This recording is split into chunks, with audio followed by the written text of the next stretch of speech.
কর্মচারীরা বিগত প্রায় 11 বছর যাবৎ একই বেতন কাঠামোতে বেতন ভাতা পাচ্ছেন। ইতিমধ্যে মূল্যস্ফীতিজনিত কারণে জীবনযাত্রার ব্যয় অনেক বৃদ্ধি পেয়েছে। আমরা সরকারি কর্মচারীদের জন্য নতুন বেতন কাঠামো আগামী 1 জুলাই 2026 হতে ধাপে ধাপে বাস্তবায়ন করার ঘোষণা দিচ্ছে মাননীয় স্পিকার।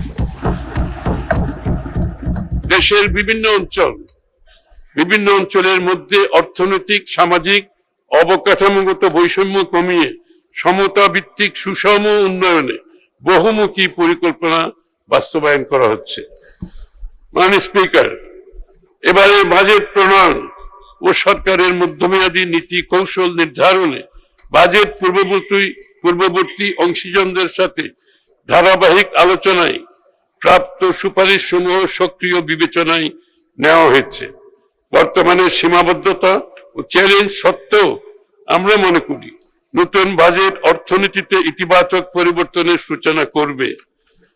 বিনিয়োগ বান্ধব পরিবেশ সৃষ্টি, কর্মসংস্থান সৃষ্টি, উদ্যোক্তা বিকাশ এবং উৎপাদনশীল খাতের সম্প্রসারণের মাধ্যমে অর্থনীতিকে আরো গতিশীল শক্তিশালী করা হবে।